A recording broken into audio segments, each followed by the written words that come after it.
Welcome everybody, come on in and join us guys, we're just getting started. I'm Joe Turner, I want to welcome everybody to the Significance of Star Wars Comics panel here at Keystone Comic Con. You can give yourselves a round of applause, thank you for joining us. We're all Star Wars fans, so are we. I'm Joe Turner of Atomic City Comics, and alongside Chris Ryans, for years we had a podcast called Word. I'm very, very happy. Well, that guy there, but you know, he's not on the panel.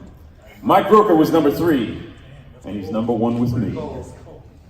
Dude's all business, man. Some people forget where they come from when they get to you. Damn, I just met you. Welcome to the Significance of Comics panel here, Star Wars Comics panel. Chris Ryan started the BROAXIUM podcast just a little while ago with Dan Miller, and I'm very happy to be moderating this panel.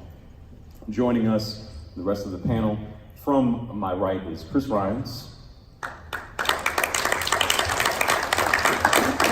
Here's Bro-Host Dan Miller. The Super Bro co-host Vienna Enos. And our friend from Comics With Kenobi, Matt Moore, joining us. If you're not familiar with the podcast and the content after today, I'm sure that you will be. I just wanted to start off by saying that Chris let me know that the Significance of Star Wars Comics panel was really going to be an homage and an ode to why we love the content that's been coming out for all these years in comics. And I just want to start off by asking everybody in turn, before anything else, their number one moment that was only represented in Star Wars comics for the universe. In other words, that one moment that you got to in the comics at some point, whether it was the 80s or now, that just epitomized Star Wars, but only appeared in the pages of a comic. And Chris, if you'll pick that one up to start. All right, so for me, when in 2015, when the Star Wars comic, the main title started coming out, at the end of the first issue, you know what I'm talking about, V, when Luke meets Vader, for now, with the new continuity for the first time, that to me just blew open everything of what could happen with the Star Wars continuity since the Disney acquisition. The fact that they had their first, I guess, semi-duel before Empire Strikes Back was phenomenal to me. So, have any of you watched Star Wars Rebels? There are some hands up there. Cool. We're going to double that number by the end of the panel. Any of you familiar with Kanan Jarrus? So, Order 66 happens, right? All of the Jedi are being slaughtered. Only a handful got away. Kanan Jarrus, the Padawan, was one of them. You always want to know like what these Jedi were going through, like what was going through their minds when this happened. Kanan Jarrus was able to become something because his master saved him, gave her life, Depa Billaba. That was one of the biggest moments in like the comics for me, besides what Chris just mentioned too. But these comic books explore, you know, the mind of these characters and gets to show, you know, they show you these moments that you don't get to see on film or in the animation. And that was a really great moment for me. It was just the first two comic books of the Kanan series had my heart going. The suspense, how these men that he trusted, these clone troopers he trusted, just turned their guns on him and his master. And you only got to see brief moments of that in Revenge of the Sith. You really got to dive into it with Kanan, and he was a kid, a Padawan, you know? How would you feel if all these people you trusted turn on you? These comic books gave you that feeling, and literally my skin, like right now, hair is up just thinking about these guys. Also, maybe I'm a little nervous talking in front of people, I don't know. But the Kanan Jarrus comic, simply spectacular. You guys need to check it out. V? Most powerful moment in a Star Wars comic for you? I don't know if I could say it's necessarily one moment, but definitely within the first couple issues of the Vader series, the first one, one thing I've enjoyed about the Star Wars comics in general is we really get to see the psychology of the characters more and their motives and the other experiences that prompt them to do the major actions we see in the films.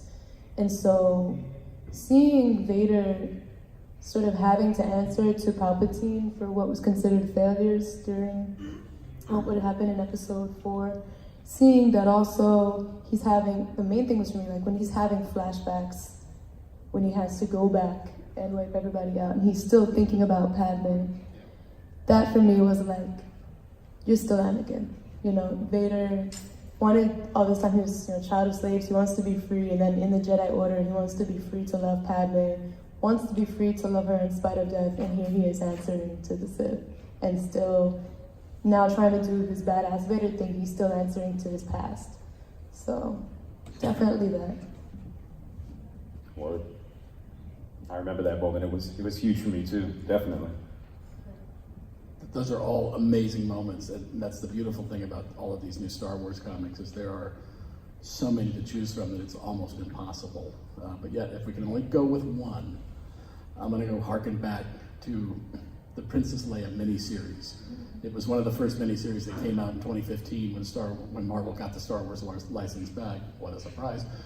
But it shows Leia going to Naboo, and as she lands on Naboo, as she's in Theed, there's a portrait of Amidala, Padme, and then it shifts to the next panel where the stained glass, I guess, of Padme turns and looks at the reader as if she's looking at Leia. And it's just such a small moment in a book that's just filled with amazing storytelling. But it really struck me because it so definitely tied the original, or the prequel trilogy, to the original trilogy. And then of course, this was coming up to the build-up of the release of The Force Awakens. And so we were seeing a lot of press of Carrie Fisher, prepping for her role as General Organa. And it still resonates with me. And I'm my hair standing up on my arms as well. The hair standing up on my arms are like as well. But and then in the same issue, she walks into the hangar bay and she feels the essence of Maul. So it's just those two little things that just resonate so much. That was such a good moment. Well, Your Kanan thing is spot on. Thank you. And I will say publicly right now that even though it only lasted 12 issues, if you've not read the Kanan Maxi series, it's still in print in terms of trade and hardcover. It's the best money you'll ever spend because it is just a great standalone story about Kanan before what you saw in Rebels. See, I knew Chris was going to use the Darth Vader and Luke meeting thing. So on my way here, I was trying to think, what moment can I think of? And yeah, there was a great moment. You gotta read that Kanan comic. The thing that I love about Kanan so much as a character, and the reason that the comic resonated with me so powerfully, was that up until the recent books, so one of the really important things about the Star Wars comics is that there's been multiple generations of them. We're in a new one now, and it's very powerful for getting people reconnected to Star Wars visually in comics. But there's been so many other iterations of people's ideas that have filled out the universe in a multitude of different ways. It's the reason that it was able to have room to grow and become what it is. And those fandoms by fans that have explored these different corners that's what it's really been about. But up until recently, you hadn't had an official exploration of the path of a Jedi. You hadn't had it officially before. You'd had a lot of expanded universe stuff that did very, very good jobs of it. But Kanan was the first time in a very long time, aside from an iteration of it for Ashoka, that you saw someone really dealing with what Luke dealt with, but in a completely different context. And it gave a contrast to what we thought of as the quintessential path of the Jedi without the Jedi structure. And I'm really glad that you brought that moment up. The kind of internal turmoil that V mentioned within Vader, where you can still see that he's Anakin. I want to mention to everybody again, if you're not familiar with the podcasts and the content that the people on this panel are putting together, if you're not familiar with it yet, the reason that you want to know about it is because there is a lot of Star Wars comics. There's a lot from the 80s, there's a lot of novel content that was adapted to graphic novel, and there's a lot right now. These are the people that can help you figure out what to read. That's what they do. You want to know there's so much stuff, I can barely find my way through it. You're looking at the people that mine it all the time. So I do want to jump for a second to some kind of harder numbers that talk about the specific power and the weight of what we're seeing right now versus what happened previously in comics. Matt, you do a lot of higher level conversation about the sales figures. Can you tell everybody roughly the difference between what's happening right now for Star Wars comics sales-wise and versus maybe 10, 15, 20 years ago? Well, I mean, when Marvel got the license back from Dark Horse, it was a big deal. As a matter of fact, the first issue of Star Wars, the flagship monthly, which is actually ending in November with issue 75, although it's going to be back, don't worry. I mean, that first issue sold more than 1 million copies. Right, this is just a room for a relaunch. And the timing was perfect because you had the hype building up to The Force Awakens, and since in the first 6 months, every time a new Star Wars comic came out, when Darth Vader came out, it sold more than, it was in 6 digits. The Princess Leia miniseries was in 6 digits. Lando was in 6 digits. And since then, it's sort of leveled off to a respectable, 40 to 50,000 copies a month for the main issue. Which is still very significant for current comics. In today's market, that's a platinum record, right? Although a lot of people don't know what records are anymore. But when you compare that to say what Dark Horse was publishing in the 90s and the early aughts, we've looked at the numbers using Comic-Con, and it's well above what Dark Horse was publishing. So it's gotten more people into comic book shops to buy these issues. Now, and of course, there's so many different titles out now that Marvel's publishing, as well as IDW, because we don't want to leave out Star Wars Adventures, which is in and of itself an all ages title. But don't let that deter you. It contains some of the most compelling stories written, and it's exploring areas of the Star Wars saga that Marvel, in my opinion, really doesn't have the ability to do so, given how closely it hews toward what Lucasfilm is doing with other media. So, for your example, there's a story that in the issue that was just out this past week that showed Briha of Alderaan talking to a toddler Leia about Padme Amidala without, disclosing directly, well, this is your mother. But at the same time, you could just, if you are a Padme fan or an Alderaanian fan, it really tugs at your heartstrings. But more to what he's asking, sales of Star Wars comics do quite well considering everything that's out there. It's difficult, I think, for anybody, especially younger kids, because there's so much more varied entertainment available to them now. My son is 14. He is going to be more apt to look at a video on YouTube or play a video game, and then he'll read a comic book. My daughter, who's 12, thankfully, is the exact opposite. She's hijacked most of my comic collection, which is fine. It's just paper. And I think a lot of that has to do with the fact of this eternal appeal of Star Wars. The prequel trilogy, for example. Fans my age, and I'll throw the cards, I'm pushing 50. We kind of, it's not as good as the original, but you know what? It was. It's just as good. And all those kids who saw that prequel trilogy are coming of age and diving back into Star Wars and helping lead the fight towards Star Wars comics. That's actually exactly what I was going to take from a segue, was that it really always feels like when we see a generational advancement in the universe, it's because a generation that grew up and was reading or consuming all of it, not just what was in the films.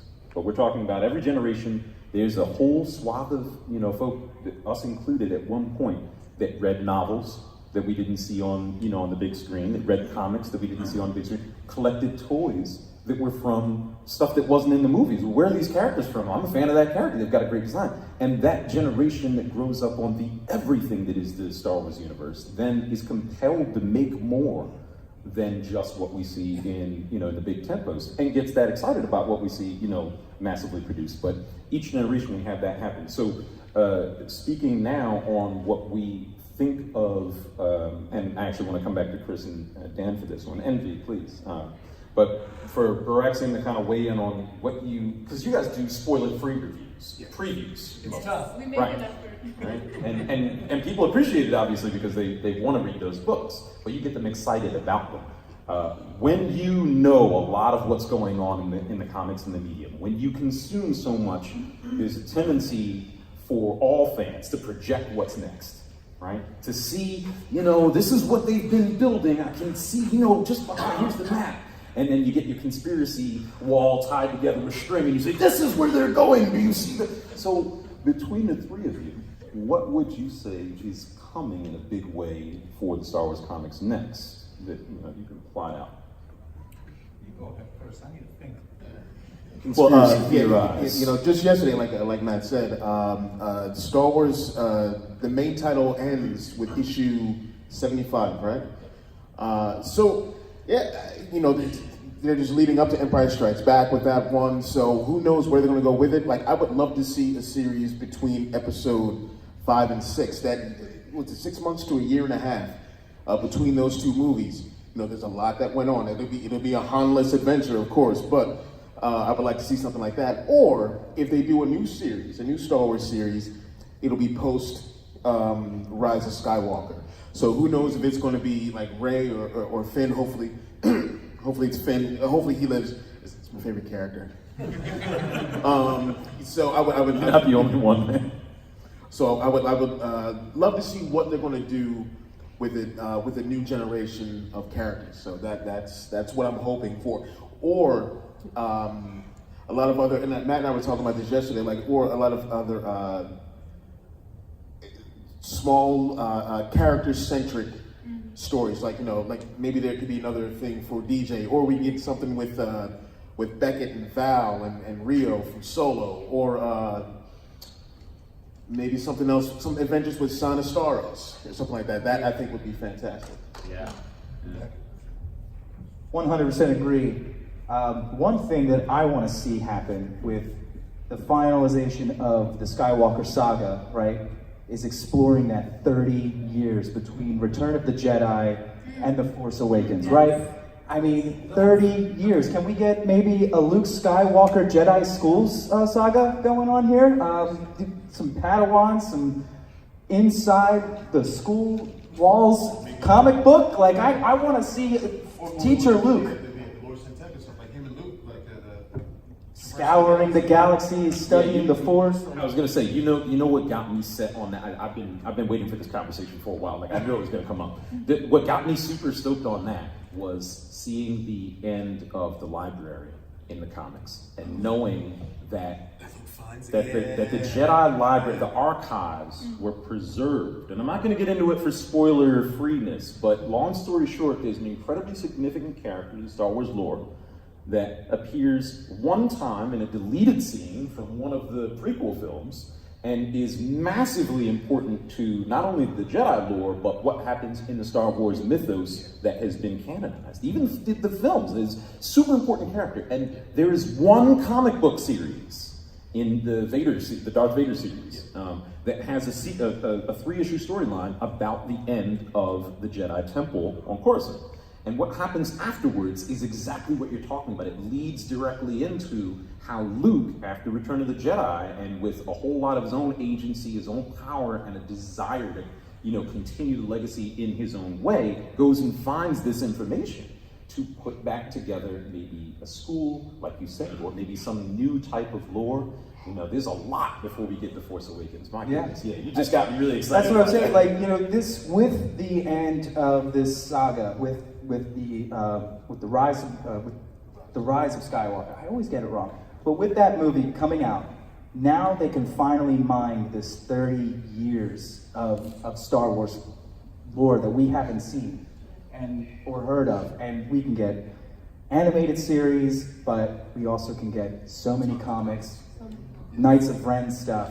Where do they come from? I know we're getting that. That's what I'm saying. But that's the big thing that I sense coming with the end of this saga is that exploration of those 30 years. Nice. Vic, what do you see coming? A lot of that. Yeah, I mean, pretty much. I was thinking the same thing. It would be excellent to see everything in between Return of the Jedi and The Force Awakens. And again, we're continuing, in a way, we're still continuing with the Skywalker lineage, so it's I want to see baby Kylo. I want to see I want to see how we. I want to see how he arrived at. Are you asking for like a cute Kylo? Is that what No, you said, baby Kylo? no, 'Cause I'll take I see whatever like a is it- chibi Kylo Ren, you know what I mean, with like little wiggling arms and legs. Is that what you're asking for? No, I'll take whatever they throw at me. I just want to understand Oh, okay. what led Kylo to this place. You wanna Were see, they like, suppressing the his knowledge? first temper tantrum. Sure. Were they suppressing the knowledge of Vader as his grandfather as he is, and now he wants so much to go? Right. What is it?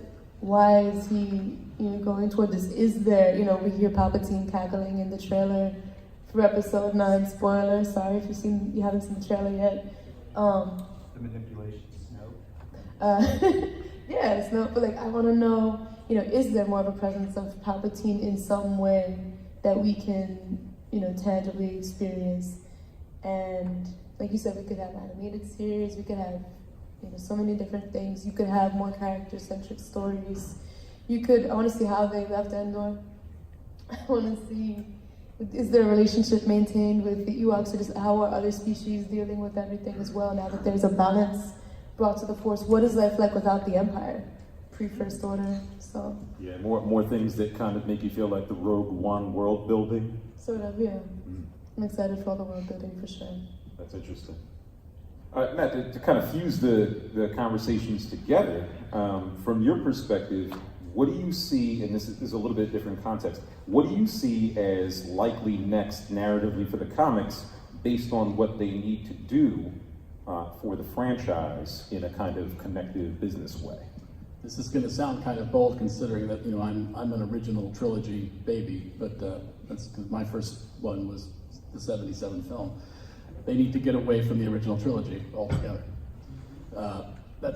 They've done a great. I think particularly the comics, Marvel has done an amazing job working within the set confines of in the events between A New Hope and The Empire Strikes Back, and they've told a lot of really great stories, both directly involving all the familiar characters that everybody knows, as well as the new characters such as Sana Starros or Dr. Aphra and others.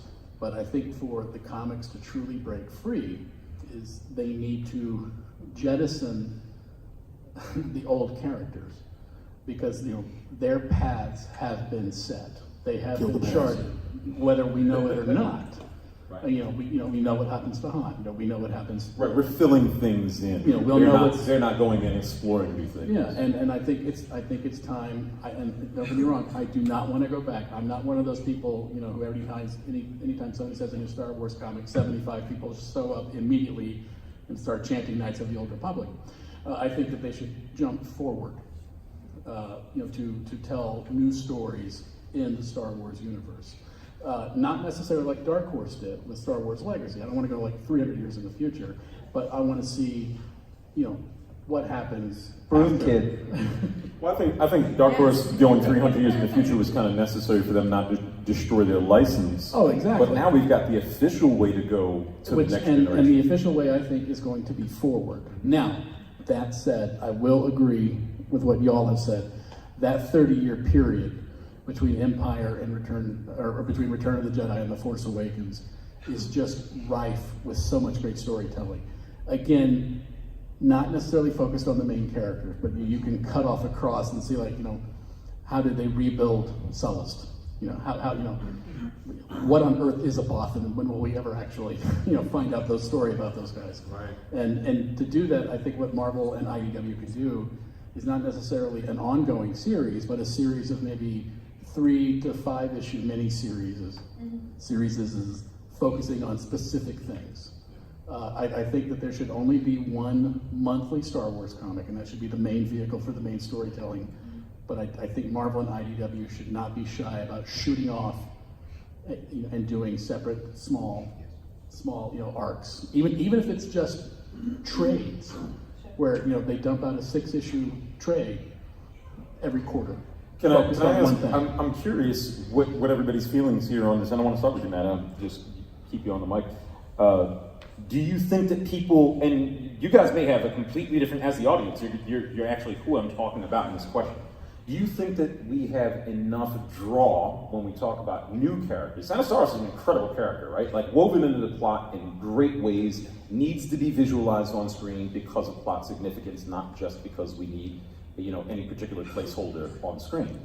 Do you think that there's enough draw for new characters to make people come into comic shops and get the comics when they're not necessarily seeing the iconic characters that they know? It's easier to sell a Darth Vader comic by far than a Dr. Aphra until someone's hooked on the character. So what do you think the connecting thread there is to get people really hooked on new characters? I think if they can find some way, whether it's through another Star Wars movie or the upcoming trilogies that are being planned by the Benioff brothers and Ryan Johnson, or Disney Plus. Disney Plus streaming is going to be an excellent vehicle for that. Because you can take characters that are appearing in the comics, get them in front of eyeballs on a TV screen or a cell phone or a tablet.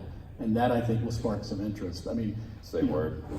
I have to admit, I was kind of shocked that we didn't see Dr. Aphra in Solo: A Star Wars Story. Totally agree. Or there was no mention of Sana Staros. I thought that was... It seemed like there was room there to introduce at least the mention of those characters. It was a major missed opportunity, and that goes back to my one harsh critique that I've always had of Marvel and Lucasfilm, is they never accurately promote their comic books at all. I was shocked when I went to go see The Force Awakens that before the film there was nothing about, like Star Wars, read the new Star Wars comics, at your local comic book shop. And there has not been one since on any of the films. Right, I think even one panel or one page visually with the text as a commercial that showed the Vader Luke meeting. That would cause people to go running to a shop and say, wait, what was that? I never saw that before. I'm convinced that, after Rogue One had come out, a month after, say the middle of January, a 4-issue Chirrut and Baze miniseries dropped, that thing would have moved 50,000 copies. I would have killed. Yeah, I would have bought them all. Even just to chime in on bringing people into Please. new stuff. This is definitely a conversation for everyone. Right, 30 years. I just want to say to everybody, if you've got comments, we're going to do a Q&A at the end. Save them up, please. You've got that 30 years to mine of what the original trilogy, the big three, have been up to, and to start new stories by phasing out the old and bringing in the new. And just to harken back on the Solo thing, you could have easily put Dr. Aphra in that Voss's party there. Easily could have had Aphra, just a little, flash of her tattoo on her arm, like, ooh! Yeah. That's about it, though. But yeah, those 30 years could easily bring in new characters, new storylines, the start of them, as you're starting to phase out the old characters. And that's pretty much it, just like you said, with Dr. Aphra and Vader. People were hooked on her because she appeared and then she was beloved so much. She has now the longest running character comic, 35 issues now. So she's been a star. So you can definitely do that. Killing the old and bringing in the new. Yeah, and I like what you said also about there being an introduction to characters and transitioning them into our consciousness through other media. Like Star Wars video games also have a great presence. And so I think you can take some time and, as you're traveling through this world, you have to help different characters. You can meet different characters. You can find out about a new species and be like, who's that? And I think one thing that's great about the Star Wars universe as a whole is we can easily tell nothing is in a vacuum, right? Star Wars has a good way of transitioning from, previous generations to newer generations within that world. And I think as new generations of people who are experiencing the films and comics see new characters, we gain curiosity, from 1998, it's like, who's Darth Maul, right? But then if you read Darth Maul, son of Dathomir, there is all of this information on him. And at the time, even though he fits into a prequel, so he fits into a story that we know where it's going, he was a newer character, and that had a lot of pull. I don't know how much it sold, but Darth Maul was one of very good selling Star Wars comics. So I think there's already enough curiosity about the new age, and I think it shouldn't be too hard to have pull for new characters at all. Just depends. I do agree with what you were saying earlier that the drawing people into the reading of new books really needs to be a high level process, right? Like you should be seeing those ads in the films, and sure, everybody is here because you either know about or care about Star Wars comics already. You're sharing them, your fandom for that specifically with your friends all the time. And the animated series and video games do a lot of heavy lifting, just like the novels do as well. So comics is really just one form of media that's moving it forward. We see a lot more ability for a reader to put in their own interpretations of what happens in a comic or in a novel that they can't necessarily in an animated show or in a film because it's verbatim. So I want to know if you ever read something like read a comic or read a novel in Star Wars universe where there was a character that acted some kind of way that to you it was completely obvious, and then you talk to somebody else and you see it visualized and you go, that's completely wrong. They don't talk like that at all. They have a British accent. What are you talking about? This is ridiculous. Was there ever a moment, because I know I go through them all the time, and maybe I'll hear some new character that's going to be another Darth Maul or another bounty hunter of some stripe, and I go, I know exactly what this character sounds like. They sound like Pee Wee Herman, but they look like a giant rock monster or something. Has there ever been a kind of like a wonder moment for you where you're like, I see this way, and it doesn't matter if it's going all the way back to being a kid, but then when you come to the films, when you come to the animated, you go, yeah, this is ridiculous. They got it completely wrong. My fandom's right, they're wrong. Well, I'm gonna go with Charles Soule's Vader run.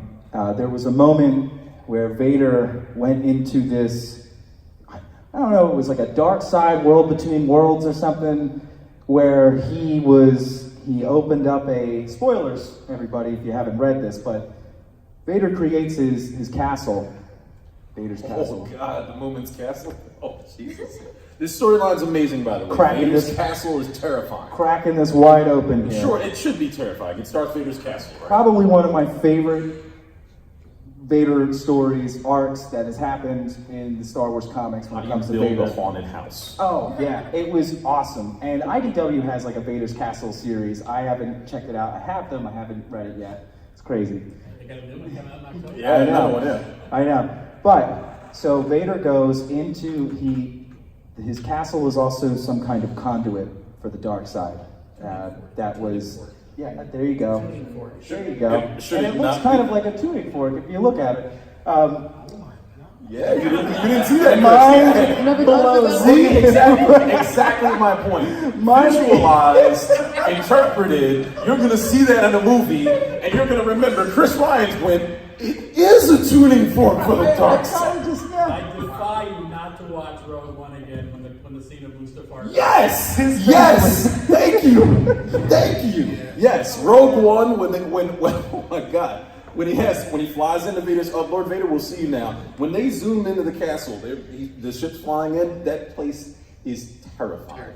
Terrifying. There's no one needs to ever go there in their lives, okay? And just on top of that, when you read that Moomin arc from the Vader series, and you see how it's built and how many people died in the building of this thing, and how many times it had been built and like, no, that's not right, and it gets destroyed, and someone else has got to die, and then it gets built again, and someone else has got to die, and then a whole bunch of people die. It's like it was amazing. And it's just Vader building his own castle. That's it. He just goes and picks a planet and has to build his own castle. That's the whole story, okay? But of course that's not the whole story, because it's Darth Vader, and that's never the whole story. It's terrifying. You're reading it going, like, why, man? It's just, please stop. It had to be Mustafar because that's where Vader was born. Thank you. And not Thank you. That's where Anakin was. It's so much power there, right? Like so much narrative power. And I love how that, as a fan, you can go back to all the moments that you know Mustafar without having any idea why it's going to become this kind of significant later. But it makes sense. Like it's got emotional power continuously for these characters. And for the readers, when you wind up getting there, you know, the trappings of that story, they're awesome. The fact that you're there on Mustafar and he's building his castle at all costs, like nothing will stop him, emotionally, that's a big moment. Is there a Vader's castle at Galaxy's Edge? If there isn't, I'm sure that will get built, because seriously, it's becoming like a really iconic set piece in the comics.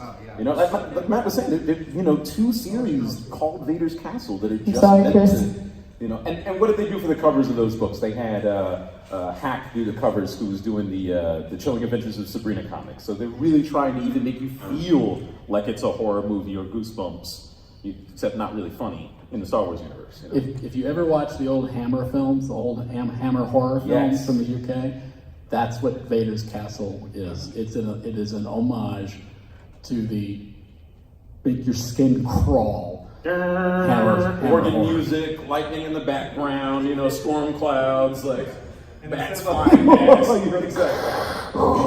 Right. It's terrifying. I believe that they could make an incredible horror movie just off of Vader's Castle. That'd be great. They should totally do that. Well, and this was one of the things I was going to mention. The comics, the reason that the Darth Vader comic, when they started, when Marvel got the rights and they relaunched the comics, they restarted specifically with the Star Wars comic and a Darth Vader comic. The Star Wars comic was ongoing. The Darth Vader comic was always intended to run for a year and get relaunched. But that first year of that Vader comic, and they did cross over really effectively in a mini-series that lasted 4 issues called Vader Down, which is exceptional. We're giving away the free starter copies of it.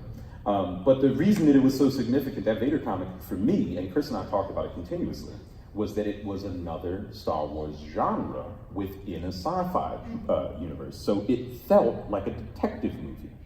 Vader is actually trying to figure out his own thing, like Gumshoe Detective, Sam Spade detective story. Except, you know, it's Vader. But while he's working for the Emperor trying to figure something out, he's trying to figure out what's important to him.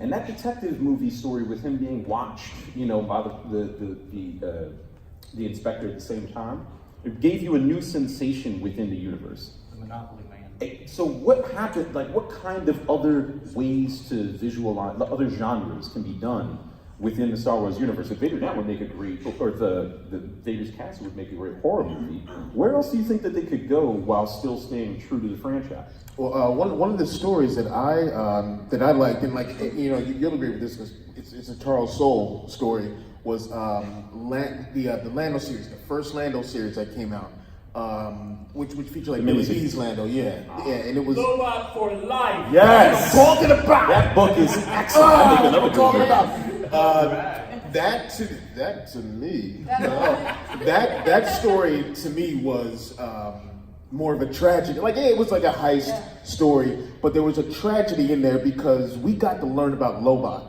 his assistant with the I forgot what you call that. That had the cybernetic headpiece that he has from Empire Strikes Back, like his Ace Boone from Empire Strikes Yeah, Back. he's kind of in the background in the movie, Yeah. but he really is front and important. center in this story, and we get to learn about him. We see that there is a fantastic relationship between Lando and Lobot as Lobot starts to lose his humanity due to the cybernetics that are around him. So, if you haven't, please pick that up. That book is fantastic, really. It If can make you're an just, excellent movie, too. if you haven't gotten into the Star Wars comics yet, you can start at the beginning, or you can start anywhere. But I would say pick up that Lando series. It is incredible. There are, like I said, it's a heist story, but there's a friendship, a best friendship, and a tragedy around that as well. Yeah, I think it's an excellent, that book is a great parallel for Han and Chewie. Absolutely. Because it's also really plot significant what they're trying to steal. Like really plot significant. Long story short, they should never try to steal things that are that big and that expensive from people that powerful.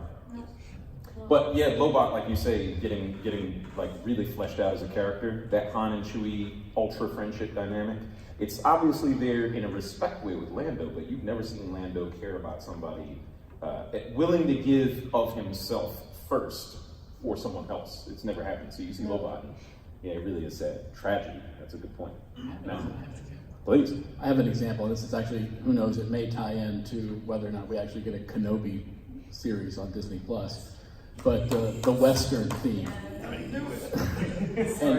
and while there has been an Anakin and Obi-Wan, or an Obi-Wan and Anakin miniseries that actually detailed Obi-Wan teaching a very young Anakin as his Padawan, in the main Star Wars series, there were 3 issues that basically focused on what they called Ben's journals, and they were flashbacks to Ben on Tatooine, doing what he was assigned to do, and that is to protect Luke. But the story, it delves into him keeping the peace and fighting corruption, and it's just really well done, but it also captures the utter inherent loneliness that he faces, as well as Uncle Owen's, Uncle Owen's, telling, because there's a scene where he looks straight at Obi-Wan because he's left some parts for Luke to fix his Skyhopper, and he looks right at it point blank. Haven't you killed enough Skywalkers already? Oh, that And you might as well have cut him down with a lightsaber blade, because he realized, thanks for highlighting my failure again. But yeah, he is spending his entire life at that point giving up for the cause and trying not to go insane. Yeah, so I think a Western would be pretty awesome, and I think that's probably what we're going to get with maybe the Mandalorian. Yeah. But I would, a Western would work perfectly. That's excellent. That's a really good point. Yeah, also because Obi-Wan's got the wandering monk kind of thing too. So I don't know if anybody else got this feel from Dr. Aphra, but I'm feeling a lot of that Indiana Jones adventure type of genre from her. Yeah, like an amoral Indiana Jones. Yeah, exactly. Yeah. You think Indiana Jones was moral? But yeah, she gave me that Lara Croft, Indiana Jones feel for adventure, and that's another one that they've tapped into. That would be really impressive if it was a Lara Croft kind of Mission Impossible kind of thing, because she fits that role completely. Yeah. And like you say, she's not good in the slightest. We're getting towards the end of the panel, and I want to give everybody a chance to actually, speak directly to Matt and the other Bro-Hosts of BROAXIUM. So I'm going to open it up to a Q&A. Hands, if you've got questions for anything relating to the Star Wars comics at all, let's hear it. Now, you've got a panel of people in front of you that want to answer your questions. I don't know if I should answer anybody with badge that says Snoke. It's just, I'm setting up for disaster right now. All right, buddy, go for it. What do you got? It's a real question. It's not about galaxization. Sorry, Chris. It's okay. You probably hear us all the time. Comics are for kids. I don't believe it. You can tell a story with just a picture or a photograph. These comics are well written. The stories are great. What is your response to people like that in a non-violent, aggressive manner? So, Chris, you probably can't answer, but That comics are just for kids? So the conversation is specifically, how do you answer the comics are only for kids? Oh, if someone is saying, look, comics are just for kids, well, my answer is just... And that's usually where you go behind the counter and then I have to answer the questions. I mean, there's something for everybody, and I mean, did you want to? Yeah, if the story's there, the story's there. If the story's good, it doesn't matter what medium it's in. If it's good and it's compelling, whether it be in comic book or written on the side of a rock, it doesn't matter as long as it's good. that's what the first stories were, right? First novels. I completely agree. I started into Star Wars comics with the new canon when everything was announced and we knew that this clean continuity was going to happen, and it became more than that for me. Especially, we keep bringing him up, and Charles Soule, you guys got to check out the stuff that he's done. He's been one of my favorite writers for the new stuff in the Star Wars comic world, and I mean, some of these Vader comic books, like the way that they break down the psychology of Darth Vader, the way that Charles writes about him and his relationship with Palpatine in the Obi-Wan and Anakin comic book series, which is another great run, great art, but it's just fantastic, and sometimes you can't convince people that, it's not for kids. They see colorful pictures and it looks like a cartoon to them, but, when you really sit down and read it, and the fantastic dialogue that goes along with these amazing pieces of art through each page, it's like the story tells itself. It's just amazing. I mean, overall, it's fake and it's in space. You know, just like the movies and the TV shows. But Not a hard sell there. no, but it delivers exceedingly entertaining stories that will sometimes make you laugh out loud, that will sometimes make you, and will sometimes give you pause. And more importantly, it's the cheapest form of new Star Wars content available out there. Hit him in the gut. Yeah, and it comes out almost every week, you know, depending on how many series are going. I also appreciate what you said earlier about the Star Wars Adventures books not being only for kids, even though they're all ages, because I think that's a big point of it too. Vic, your thoughts? There's that, and then I have to say, like, people, I think sometimes some people will just assume that comics are a genre within themselves, and that comics aren't necessarily a form of media that has genres within it. And so sometimes people will say, oh, well, comics are just for this particular type of people, instead of thinking, oh, well, this is a vehicle that can have different types of stories for different type of people. Or like we were saying, Dan, like people will see pictures and text and think, picture book, kids, but comics sort of straddle this line between like novel and cinema, like cinema on paper, right? So really, you know, and also just like come into a comic shop, you will see there's content that is definitely not for kids written down and illustrated stuff that like, I don't even want to look at. But like, Can you read this for the people? this is Vader speaking, and he says, "All I am surrounded by is fear and dead men." Does that sound like it's for kids? No, Star Wars is war for kids? Right? No, but you know, people will say Star Wars itself is just for kids, and I think at that point that might have something more to do with something going on inside of them. But it depends. It really does, you know. So there are themes in it that can speak to, you know, anyone of any age. So yeah, I think it really depends. We are rapidly coming up to the end of the panel. I want to make sure that the next panel comes in with time to get set up. I want to not cut off the conversation, say continue it with us on the side. I don't think any of us are just running away, and everybody here would love to engage with you. The members of the BROAXIUM podcast, Vienna Enos.